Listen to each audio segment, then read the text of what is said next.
আসসালামু আলাইকুম, আমি ইঞ্জিনিয়ার শিহাব।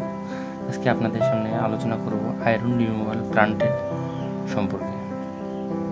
এই যে আপনারা যেটা দেখতে পাচ্ছেন, এটা হচ্ছে একটা আয়রন রিমুভাল প্লান্ট। এটা কীভাবে কাজ করে সেটা দেখব। প্রথমেই উৎস থেকে পানি সংগ্রহ করা হয়, যেটা এখানে ছাঁকনির মধ্যে পড়তেছে, আপনারা দেখতে পাচ্ছেন।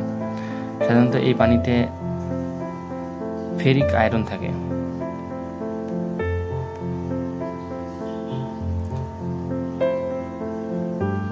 পলি অ্যালুমিনিয়াম ক্লোরাইড যোগ করা হয়।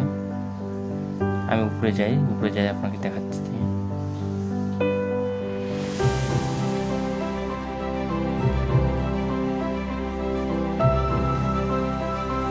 এই যে ড্রাম দুইটা দেখছেন, এই দুইটা ড্রামে দুইটা কেমিক্যাল আছে।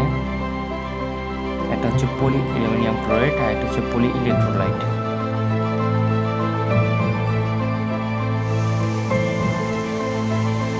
চালনির মতো ছাঁকনির মধ্যে পানি যোগ করে কিছুটা আয়রন এবং ময়লা অপসারণ করা হয়। এরপরে নিচের ড্রামের মধ্যে আসে এবং এই ড্রাম থেকে কেমিক্যাল অল্প অল্প করে সেই ড্রামের মধ্যে যায়। এভাবে পিএইচ নিয়ন্ত্রণ গুরুত্বপূর্ণ। পানির সাথে কেমিক্যালগুলো ভালোভাবে মেশানোর জন্য হাই স্পিড এগ্রিগেটর ব্যবহার করা হয়।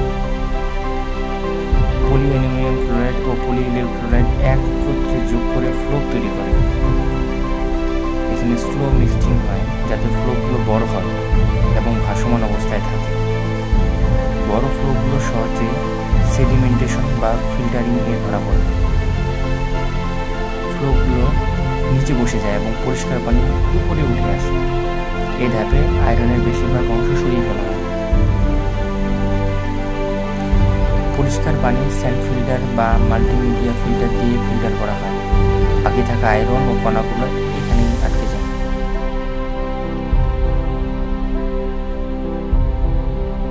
স্যান্ড ফিল্টার বা মাল্টিমিডিয়া ফিল্টার ব্যবহার করে পরিশোধিত পানি থেকে অবশিষ্ট আয়রন, ফ্লোক ও অন্যান্য কণাগুলো সরানো হয়।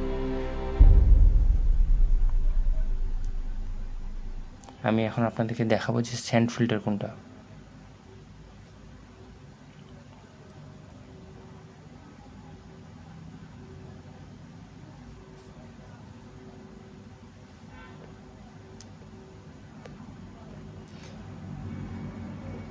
ফিল্টারে কিছু সময় পরপর জমে থাকা আয়রন ও ফ্লোক দিয়ে ব্লক হয়ে থাকে, তখন ব্যাকওয়াশ করা হয়, অর্থাৎ ফিল্টার দিকে পানি